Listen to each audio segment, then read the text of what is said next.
Baik, kawan-kawanku, Assalamualaikum warahmatullahi wabarakatuh. Ini saya akan menjelaskan sedikit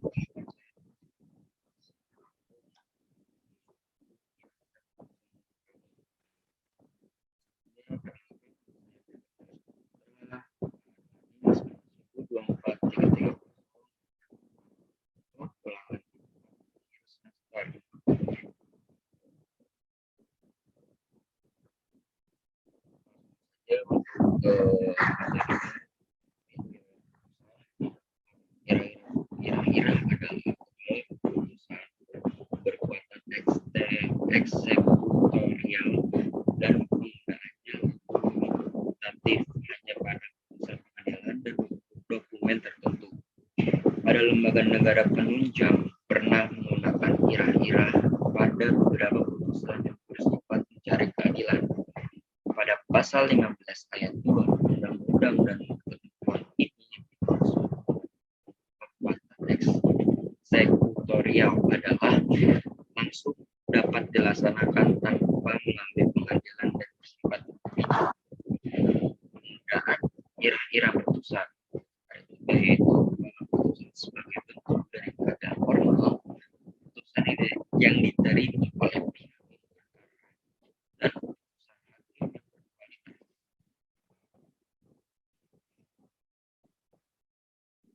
putusan sebagai bentuk dari keadilan formal, yang artinya pada hakikatnya dibentuk dengan pemaknaan bahwa jika terdapat suatu perkara yang sama, maka dalam perlakuan terhadap perkara itu haruslah sama dengan perlakuannya perkara sebelumnya. Dan selanjutnya putusan yang diterima oleh pihak yang berperkara ini artinya bahwa pihak yang berperkara itu memaknai bahwa putusan tersebut telah memberikan keadilan yang sesuai dengan apa yang terbukti dalam persidangan. Dan yang terakhir, putusan hakim berkualitas ini adalah harus mampu mencerminkan apa makna yang seharusnya didapat oleh para pencari keadilan ketika mereka mendatangi pengadilan. Makna irah-irah dalam putusan.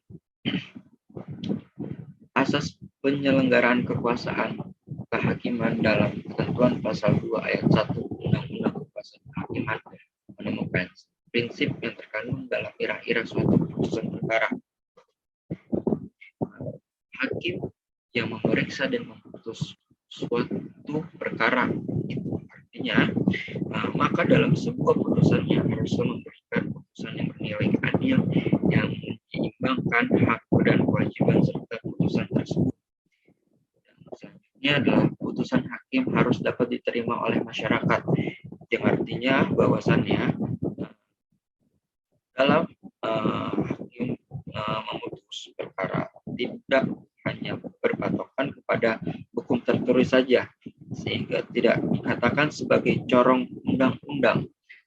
Dan yang terakhir adalah pemaknaan sebagaimana disebutkan di atas. Harusnya menjadi hukum pasal 197 ayat 1 KUHP yang menegaskan adanya kewajiban kepala putusan yang menegaskan adanya pemaknaan keadilan berdasarkan ketuhanan yang Maha Esa. Maka sudah seharusnya isi putusan tersebut berisi tentang suatu proses dalam mencapai suatu keadilan yang dapat dipertanggungjawabkan kebenarannya di hadapan Tuhan yang Maha Esa, namun juga ditunjukkan kepada tanggung jawab kepada diri sendiri dan tanggung jawab moral kepada rakyat. Selanjutnya adalah struktur format putusan berdasarkan SK KMA nomor 44 tahun 2014. Putusan perdata ditegaskan harus mengikuti kepala putusan dan irah-irah.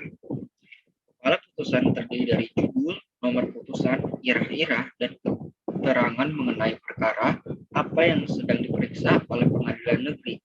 Irah-irah adalah sebagai berikut dengan keadilan berdasarkan ketuhanan yang Maha Esa. Yang kedua adalah identitas para pihak, yaitu diawali dengan nama penggugat atau perlawanan, pembantah, tempat tinggal atau kedudukan, kuasa pihak, alamat kantor kuasa, tanggung tunggal surat kuasa.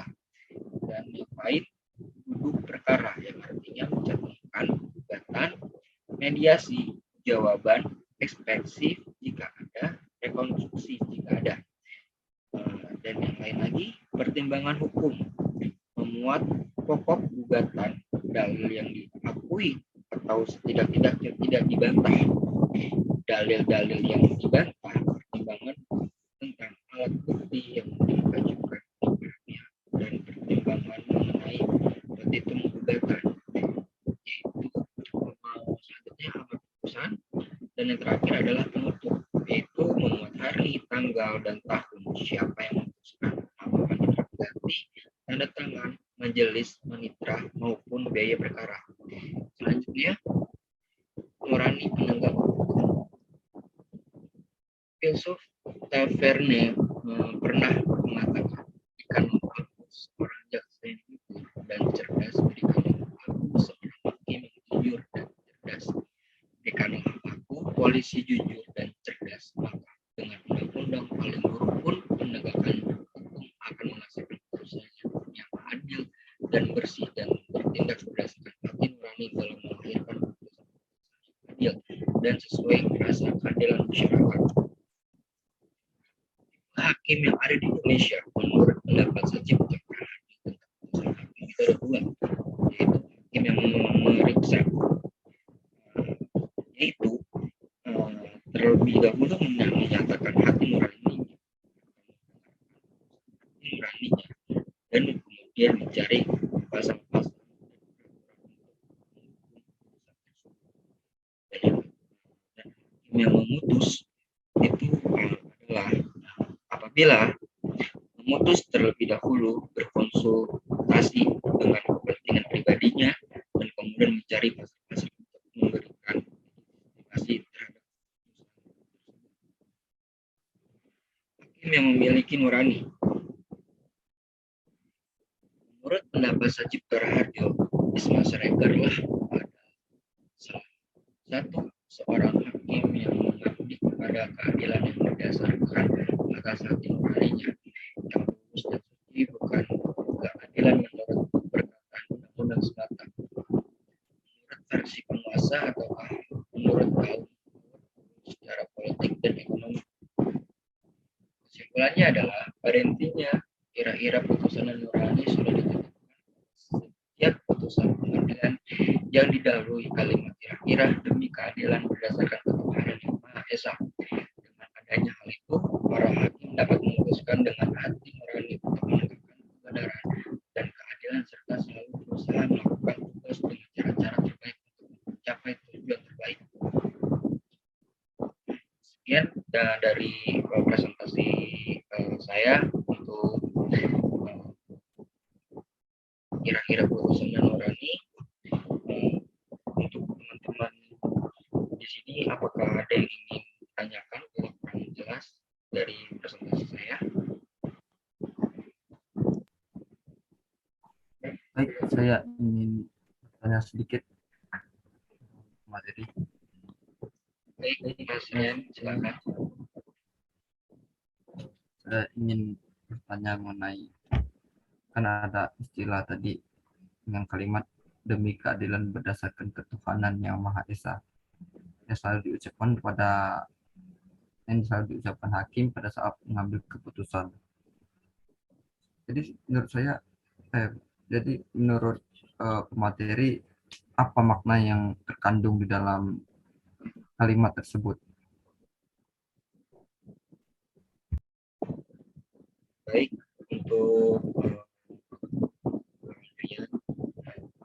saya, ketika hakim memutuskan suatu putusan tersebut dengan memakai kira-kira putusan itu yang berartikan berdasarkan ketuhanan yang demi keadilan berdasarkan ketuhanan yang Maha Esa, itu seharusnya itu adalah isi putusan tersebut yang disebut suatu proses mencapai suatu keadilan yang dapat dipertanggungjawabkan kebenarannya di hadapan Tuhan yang Maha Esa. Artinya maka hakim itu dia yang mempertanggungjawabkan atas pelaku di persidangan tersebut. Dengan itu hakim itu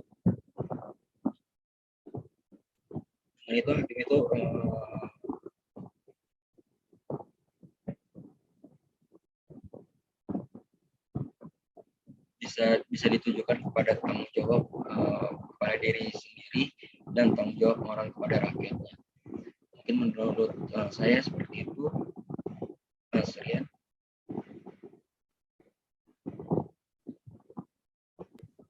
Jadi bisa dikatakan juga seorang hakim itu sebagai wakil Tuhan yang ada di dunia ini. Ya, kurang lebih seperti itu.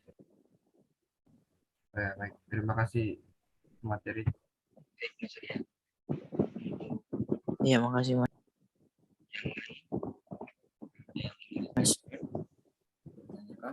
Saya ingin bertanya Mas. Baik, Mas. Saya ingin bercanda secara simpel aja sih. Maksudnya untuk orang awam seperti saya yang tidak tahu ira-ira nih formatnya ini kan, kalau dari yang dijelaskan itu lebih kepada sang hakimnya gitu kan. Nah, maksud saya secara pengertian yang simpelnya, ira-ira ini apa sih gitu?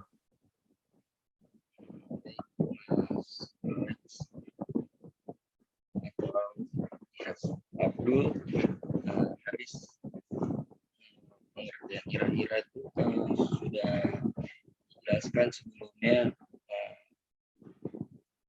Untuk seorang hakim itu adalah